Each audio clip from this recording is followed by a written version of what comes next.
Channel viewers எல்லாருக்கும் வணக்கம். இன்னைக்கு டேட்டு பார்த்தீங்கன்னா 23 ஜூலை 2026. ஸோ இன்னைக்கு பார்த்தீங்கன்னா வேலைக்கிழமை. இன்னைக்கு தேர்ஸ்டேன்றதுனால இன்னைக்கு பார்த்தீங்கன்னா சென்செக்ஸ் எக்ஸ்பைரி.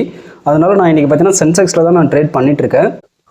இன்னைக்கு பார்த்தீங்கன்னா ஆல்ரெடி நான் ட்ரேடு எடுத்துட்டேன். முதல்ல வந்து ஒரு அப்சைட் ட்ரேட் நான் எடுத்திருக்கேன். இங்கே 50 MA தாண்டி க்ளோஸ் வச்ச உடனே இங்கே ஒரு அப்சைட் ட்ரேடும் நான் எடுத்திருக்கேன். அதுக்கப்புறம் இந்த அப்சைட் ட்ரேட் வந்து ரிவர்சல் ஆகிற மாதிரி எனக்கு என்னோட ஸ்ட்ராட்டஜி ரூல் பிரகாரம் ரிவர்சல் ஆகிற மாதிரி எனக்கு இண்டிகேஷன் பண்ணதால் திரும்ப நான் ஒரு டவுன் சைட் ட்ரேடும் நான் எடுத்திருக்கேன். ஸோ இப்போ ரெண்டு ட்ரேடுமே சைமல்டேனியஸாக வந்து ரன் ஆகிட்டு இருக்கு. ஸோ இங்கே பார்த்தீங்கன்னா ஃபஸ்ட்டு நான் வந்து ஒரு 13 லாட்டு 76,700 புட் ஆப்ஷன் வந்து ஒரு 13 லாட் நான் செல் பண்ணி வச்சுருக்கேன்.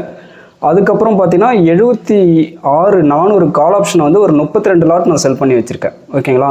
ஏன் இங்கே வந்து 13 லாட் நான் செல் பண்ணியிருக்கேன்னா இதோட ஸ்டாப் லாஸ் பாயிண்ட் வந்து எனக்கு வந்து ரொம்ப அதிகம், அதனால 13 லாட் நான் செல் பண்ணியிருக்கேன். ஃபார் எக்ஸாம்பிள் இப்போ என்னோட ரிஸ்க் பர் ட்ரேட் என்னன்னு பார்த்தீங்கன்னா 50,000 risk per trade divided by இந்த ஃபர்ஸ்ட் ட்ரேடுக்கு அந்த அப்சைட் ட்ரேடுக்கு என்னோட ஸ்டாப் லாஸ் என்னன்னு பார்த்தீங்கன்னா 190 பாயிண்ட்.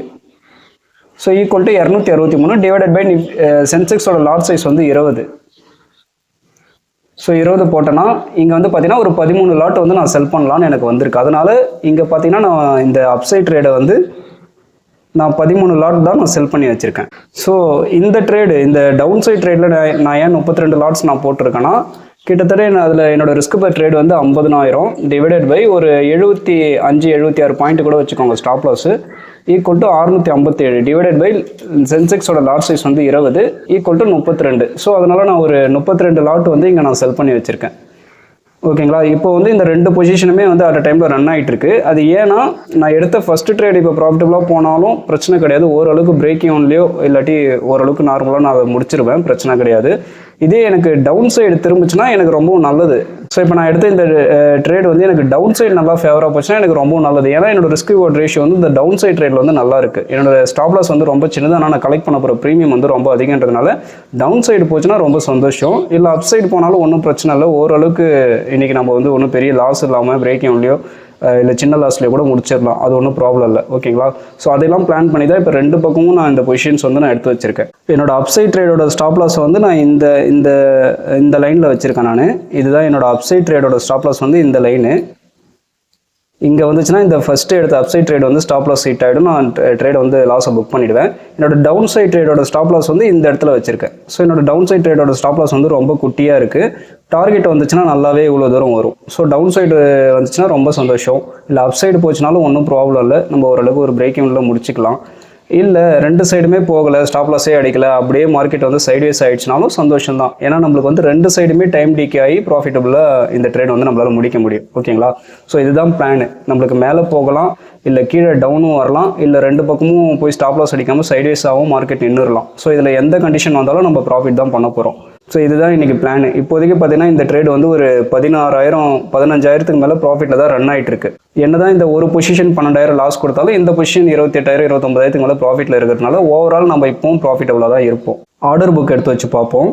ஸோ இங்கே பார்த்தீங்கன்னா இதுதான் நான் ஆர்டர் போட்ட டைம். ஃபஸ்ட்டு ட்ரேட் வந்து 10:45க்கு ஆர்டர் போட்டிருக்கேன். அதுக்கப்புறம் ரெண்டாவது ட்ரேட் வந்து ஒரு 11:15 அப்புறம் வந்து ரெண்டாவது ட்ரேடை வந்து நான் எக்ஸிக்யூட் பண்ணியிருக்கேன். ஸோ ரெண்டு ட்ரேடுமே இப்போதைக்கு அட் டைமில் ரன் ஆகிட்டு இருக்கு. அதுக்கு வந்து ப்ராப்பராக நான் ஸ்டாப் லாஸும் நான் ரெண்டு ஆர்டர் ஸ்டாப் லாஸ் ஆர்டரும் ரெண்டு பக்கமும் நான் போட்டு வச்சுருக்கேன்.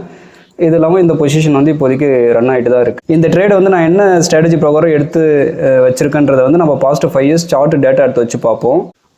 ரெண்டமாக ஒரு வருஷம் போகலாம், 2024 கூட போகலாம். 2024ல் போயிட்டு இன்றைக்கி என்ன ஸ்ட்ராட்டஜினா ராவன் அப்சைடில் டைப் 2 அப்படின்ற ஒரு அப்சைடு ஸ்ட்ராட்டஜி ப்ரோக்ராம் தான் முதல்ல ஃபஸ்ட்டு ட்ரேடு. ஒருவேளை அது ரிவர்சல் ஆச்சுன்னா அதுக்கு வந்து ஸ்டாப் லாஸ், அதுக்கு வந்து அட்ஜஸ்ட்மெண்ட் ஸ்டாப் லாஸ் ரிகவரி ட்ரேடும் வந்து நான் எடுத்துப்பேன். ஸோ இதுதான் கான்செப்ட். நம்ம ஸ்டாப் லாஸ் ரிகவரியிலே போயிட்டு பார்க்கலாம்.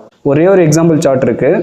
ஸோ இப்போ இந்த டேல பார்த்தீங்கன்னா நம்மளுக்கு 50 MA தாண்டி க்ளோஸ் வச்சோன்னே ஒரு அப்சைட் ட்ரேட் எடுத்திருப்பேன். திரும்ப அது ரிவர்சல் ஆனால் இன்னொரு டவுன் சைட் ட்ரேட் எடுத்திருப்பேன்.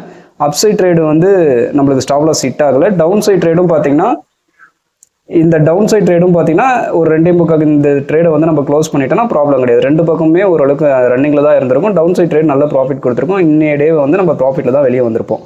ஸோ இந்த கான்செப்டை வச்சு தான் இன்றைக்கி வந்து நான் இந்த ரெண்டு பக்கமே என்ட்ரி எடுத்து வச்சுட்டு வெயிட் பண்ணிட்டு இருக்கேன். ஸோ நம்ம வேறு ஏதாவது ஒரு வருஷம் பார்க்கலாம். லாஸ்ட்டாக 2025 கூட போயிட்டு பார்க்கலாம். இதில் வந்து ராவன் போகிறேன். ராவனில் வந்து அப்சைடில் வந்து இன்றைக்கி டைப் 2. இதில் வந்து ஸ்டாப் லாஸ் ரிகவரி. ஏன்னா ஃபஸ்ட்டு ட்ரேட் வந்து நம்மளுக்கு ஆப்போசிட்டாக திரும்பிச்சுன்னா அதெல்லாம் ஸ்டாப் லாஸ் ரிகவரியில் தான் அந்த எக்ஸாம்பிள் சார்ட்லாம் வச்சுருப்பேன். ஸோ இதில் ஒரு 2 எக்ஸாம்பிள் சார்ட் இருக்குது. இது ஒரு நல்ல எக்ஸாம்பிள் தான். இங்கே பார்த்தீங்கன்னா 50 தாண்டி க்ளோஸ் கொடுத்தோன்னே ஒரு அப்சைட் ட்ரேட் போயிருப்பேன், திரும்ப ரிவர்சல் ட்ரேட் எடுத்திருப்பேன். அந்த ரிவர்சல் ட்ரேட் தான் நல்ல ப்ராஃபிட் கொடுத்துருக்கு. என்ன தான் first trade stop loss hit ஆனாலும் அடுத்த ட்ரேட் நல்ல ப்ராஃபிட் கொடுக்கும். ஸோ இங்கே பார்த்தீங்கன்னா ஒரு அப்சைட் ட்ரேட், அதுக்கப்புறம் ஒரு டவுன் சைட் ட்ரேட் நல்ல ரிஸ்க் ரிவார்ட் ரேஷியோட நல்ல ப்ராஃபிட் கொடுத்ததால நல்ல ப்ராஃபிட்டில் தான் அந்த ட்ரேடை விட்டு நம்ம வெளியே வந்திருப்போம். ஸோ இதுதான் வந்து இன்றைக்கான சிம்பிளான இன்றைக்கான ப்ரைஸ் ஆக்ஷன். இதுதான் இன்றைக்கி பிளானு. இப்போதைக்கு இந்த பொசிஷன் நல்லா தான் போயிட்டுருக்கு, நம்மளுக்கு ஃபேவரபுளாக தான் மூவ் ஆகிட்டுருக்கு. இந்த ட்ரேடை நான் முடிச்சுட்டு அதுக்கப்புறம் இன்றைக்கி நான் என்ன ப்ராஃபிட் அண்ட் லாஸ் பண்ணேன்றதை வந்து நான் அப்டேட் பண்ணுறேன். கொஞ்சம் நேரம் நம்ம வெயிட் பண்ணி பார்ப்போம். டைம் இப்போ பார்த்தீங்கன்னா கிட்டத்தட்ட நம்மளுக்கு 12:30 ஆகுது, ஆஃப்டர்நூன் 12:30 ஆகுது. நான் வந்து என்னோடய ட்ரேடை வந்து நான் ஃபுல்லாக கம்ப்ளீட்டாக நான் க்ளோஸ் பண்ணிட்டேன். ஓகேங்களா, நான் ஆல்ரெடி நான் சொல்லியிருந்த மாதிரி தான் என்னோட அப்சைட் ட்ரேட் வந்து எனக்கு ஸ்டாப் லாஸ் லெவலில் வந்தோடனே அந்த ஸ்டாப் லாஸ் புக் பண்ணிட்டேன். எனக்கு அந்த அப்சைட் ட்ரேடில் பார்த்தீங்கன்னா ஒரு 42,500 லாஸில் தான் நான் முடித்தேன். அதுக்கப்புறம் நான் சொல்லியிருந்தேன்ல, எனக்கு இந்த டவுன் சைட் ட்ரேட் வந்து எனக்கு நல்லபடியாக எனக்கு வந்துச்சுன்னா நல்ல ப்ராஃபிட் கிடைக்கும் அப்படின்னு சொல்லியிருந்தேன்ல. ஸோ அதே மாதிரி தான் இன்றைக்கி இந்த டவுன் சைட் ட்ரேட் தான் நல்லா வந்திருக்கு, இன்னமும் கூட போயிட்டுருக்கு. பட் எனக்கு போதுமான ப்ராஃபிட் எனக்கு வந்ததால் நான் டே லோ பக்கம் வரும்போது நான் ட்ரேடை வந்து நான் க்ளோஸ் பண்ணிக்கிட்டேன். ஓகேங்களா, ஸோ அப்போ இந்த டவுன் சைட் ட்ரேடில் வந்து எனக்கு என்ன ப்ராஃபிட் வந்திருக்குன்னா 1,09,930 வந்து ப்ராஃபிட் வந்திருக்கு. ஸோ அப்போ ஓவரால் இந்த ப்ராஃபிட்லேருந்து இந்த லாஸை மைனஸ் பண்ணும்போது கிட்டத்தட்ட இன்றைக்கி நம்ம என்ன ப்ராஃபிட் பண்ணியிருக்கோன்னா 62,646 வந்து ப்ராஃபிட்டில் தான் இன்றைக்கி முடிச்சிருக்கோம். ஓகேங்களா, இன்றைக்கி நம்ம வந்து 2 ட்ரேட் எடுத்திருந்தோம். ஃபஸ்ட்டு எடுத்த ட்ரேட் வந்து நம்மளுக்கு 42,000 லாஸ் தான். ஏன்னா நம்ம எடுத்த ஃபஸ்ட்டு ட்ரேட் வந்து நம்மளுக்கு அகைன்ஸ்டாக திரும்ப ஆரம்பிச்சிச்சு. அப்போ திரும்பிச்சுன்னா நான் ஆல்ரெடி எப்பயுமே பிளான் பின்னு ஒன்று வச்சிருப்பேன். அது உடனே இன்னொரு ரிகவரி ட்ரேட் வந்து நான் சைமில்டேனியஸாக நான் எடுத்துருவேன். ஓகேங்களா, ஸோ அதுக்கேற்ற மாதிரி தான் நான் ஃபண்டை மேனேஜ் பண்ணி நான் பண்ணிட்டு இருக்கேன். ஓகேங்களா, ரிஸ்க்கை மேனேஜ் பண்ணுவோம், பொசிஷன் சைசிங்லாம் ப்ராப்பர் பண்ணுறதுனால தான் என்னதான் நான் ஃபஸ்ட்டு எடுத்த ட்ரேடே எனக்கு ஆப்போசிட் திரும்பினாலும் ரெண்டாவது எடுத்த ட்ரேடில் நான் அதிகமாகவே ப்ராஃபிட் பண்ணி நெட்டாக பார்த்தீங்கன்னா 62,000 வரை இன்றைக்கி ப்ராஃபிட்டில் முடிச்சிட்டேன். ஓகேங்களா, ஸோ இதுதான் வந்து இப்போ நான் தொடர்ந்து நான் வீடியோஸ் நான் பண்ணிட்டு வரேன். நான் நிறைய பேர்கிட்ட சொல்கிறேன், ஆப்ஷன் பையிங் பண்ணாதீங்க, செல்லிங்கே பண்ணுங்கள். அந்த செல்லிங்கே வந்து ப்ராப்பரான டைரெக்ஷனல் ஸ்ட்ராட்டஜிஸ் ஃபாலோ பண்ணி ப்ராப்பரான என்ட்ரி எக்ஸிட் ரூலை டிஃபைன் பண்ணி ஆப்ஷன் செல்லிங் பண்ணுங்கள். அது கண்டிப்பாக உங்களுக்கு கேபிட்டல் ப்ரொடக்ஷன் இருக்கும். அதுக்கப்புறம் கொஞ்சம் கொஞ்சமாக நம்ம இம்ப்ரூவ் ஆகும். மார்க்கெட் என்ன கொடுக்குதோ அதை சந்தோஷமாக எடுத்துக்கோங்கன்னு தான் நான் நிறைய பேர்கிட்ட சொல்லிட்டு வரேன். பட் மோஸ்ட்லி யாருமே அதை பெருசாக எடுத்துக்கிறது இல்லை. கேட்டால் எனக்கு கேபிட்டல் வந்து செல்லிங்க்கு ரொம்ப அதிகம், பையிங்கில் தான் வந்து சின்ன சின்ன கேபிட்டல் வச்சு நம்ம பண்ண முடியும்னு. எத்தனை சின்ன சின்ன கேபிட்டல் 5,000, 10,000, 20,000, 50,000, 1,00,000 நீங்கள் எத்தனை சின்ன சின்ன கேபிட்டல் எடுத்துகிட்டு வந்தாலும் அது வந்து லாட்ரி மாதிரி லாஸ் ஆகிட்டே தான் இருக்கும். ஸோ இதை தான் வந்து நான் என்னோடய எக்ஸ்பீரியன்ஸில் நான் அனுபவப்பட்டு நான் சொல்லிகிட்ருக்கேன். ஓகேங்களா, ஸோ ஆப்ஷன் பையிங் பண்ணுறதுக்கு முன்னாடி கொஞ்சம் யோசிங்க. அது வந்து மோஸ்ட்லி எமோஷனல் கண்ட்ரோல் வந்து எல்லாராலையும் அதை பண்ண முடியாது, எல்லாராலையும் வந்து பையிங்கில் சக்ஸஸ் பண்ண முடியாது. சக்ஸஸ் ரேட் வந்து ரொம்ப கம்மி பையிங்கில், ஃபெயிலியருக்கான வாய்ப்பு தான் ரொம்ப அதிகமாக இருக்கும். ஸோ ஆப்ஷன் செல்லிங் பண்ணுறது வந்து ஒரு பெட்டரான ஒரு ஐடியா. அதுவும் proper entry exit strategy, pre defined strategy பிளானை வந்து ஃபாலோ பண்ணி நம்ம பண்ணிக்கணும். ப்ராப்பர் ரிஸ்க் மேனேஜ்மெண்ட்டையும் ஃபாலோ பண்ணி இன்றைக்கான ஆர்டர் புக்கை எடுத்து வச்சு பார்ப்போம். இதுதான் என்னோட ஆர்டர் ஹிஸ்ட்ரி. இந்த ட்ரேடை பார்த்தீங்கன்னா கிட்டத்தட்ட 12:41 வந்து நான் க்ளோஸ் பண்ணிட்டேன். இன்றைக்கி என்ன சார்ஜஸ் வந்திருக்குன்னு பார்ப்போம். இன்றைக்கி சார்ஜஸ் எவ்வளோ வந்திருக்குன்னு பார்த்தீங்கன்னா இந்த ட்ரேடுக்கு ஒரு 754 ரூபா சார்ஜஸ் வந்திருக்கு. ஏன்னா இன்றைக்கி 2 ட்ரேட் நம்ம எடுத்திருக்கோம். ஸோ அதில் ஒரு ட்ரேடில் பார்த்தீங்கன்னா 2 ஆர்டரெல்லாம் பஞ்சாச்சு. ஏன்னா 32 லாட்ஸ்னும் போது 2 ஆர்டரெல்லாம் பஞ்சாச்சு. ஸோ அதனால 754 ரூபா வந்து இன்றைக்கி சார்ஜஸ் வந்திருக்கு. ஓகேங்களா, இதுதான் இன்றைக்கான சார்ஜஸ்ஸு. இதுதான் வந்து இன்றைக்கி நம்ம பண்ண ப்ராஃபிட்டு. ஓகேங்களா, நான் ஆல்ரெடி நான் வீடியோ லைவாகவே நான் எடுத்து வச்சுட்டு தான் நான் சொன்னேன் இன்றைக்கி என்னென்னலாம் நடக்க வாய்ப்பு இருக்குது, இன்றைக்கி என்ன பிளான்ன்றதெல்லாம். ஓகேங்களா, ஸோ இந்த வீடியோ பார்த்ததுக்கப்புறம் கண்டிப்பாக உங்களுக்கு உள்ள ஒரு தெளிவு வந்திருக்கும். இங்கே வந்து எந்த ஒரு விஷயமும் வந்து புதுசாக நடக்கிறது கிடையாது. மார்க்கெட்டில் நடந்த விஷயங்கள் தான் திரும்ப திரும்ப நடந்துகிட்டே இருக்கும். அப்போ அது என்ன நடக்கும்ன்றதெல்லாம் வந்து நம்ம பேட்டர்ன்ஸ் வந்து ஐடென்டிஃபை பண்ணிட்டோன்னா ஈஸியாகவே இந்த மார்க்கெட்டை வந்து நம்ம ஹேண்டில் பண்ணலாம். ஓகேங்களா, மீண்டும் அடுத்த ஒரு வீடியோவில் நல்ல ஒரு பதிவோடு நான் உங்களை சந்திக்கிறேன். தேங்க்யூ.